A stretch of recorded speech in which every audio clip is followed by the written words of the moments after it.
Friends అందరూ బాగున్నారా? Welcome back to my channel Joshi Gagan YouTube channel. ఇప్పుడు ఎంతో టేస్ట్ అయిన మువ్వదొండకాయ కర్రీని చేసుకుందాం.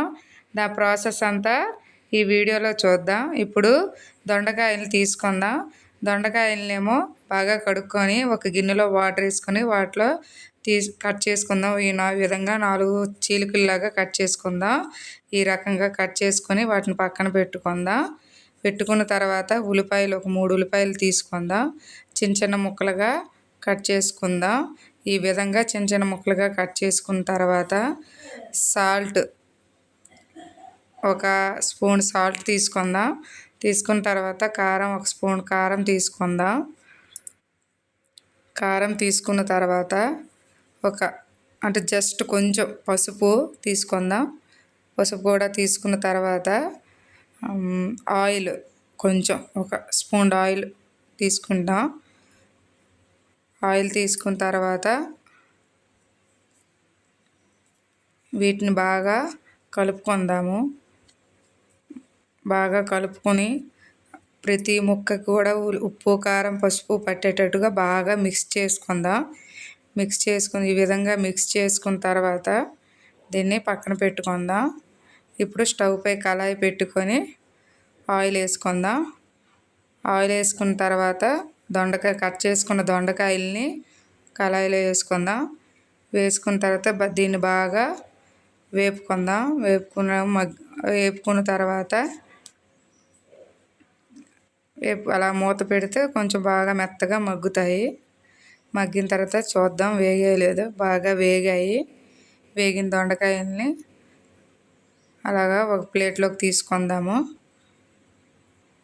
ఒక ప్లేట్లోకి తీసుకున్న తర్వాత ముందుగా మిక్స్ చేసుకున్న ఉల్లిపాయని ఉప్పు కారం పసుపు అంతా కలుపుకున్న ఉల్లిపాయ ముక్కల్ని తీసుకుందాము.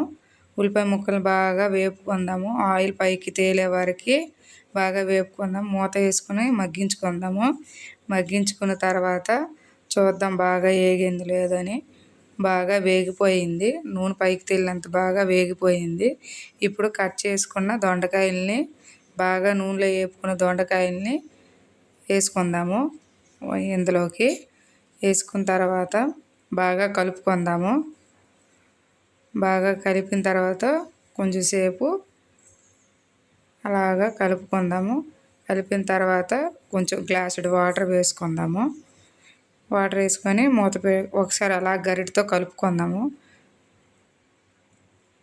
కలిపిన తర్వాత మూత పెట్టుకుందాము.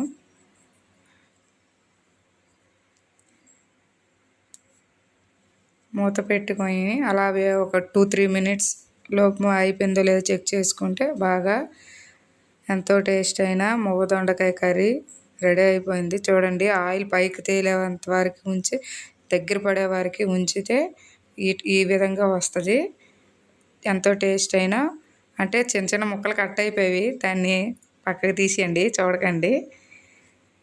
ఇప్పుడు ఒక ప్లేట్లో అన్నం తీసుకొని అందులో వేసుకొని చక్కగా ముక్క అంతా చీల్చుకున్నట్టు కలుపుకొని తింటే ఎంతో టేస్ట్ అయిన హెల్దీ అయిన మువ్వదొండకాయ కర్రీ రెడీ. ఈ వీడియో కనుక మీకు నచ్చినట్లయితే ప్లీజ్ లైక్ సబ్స్క్రైబ్.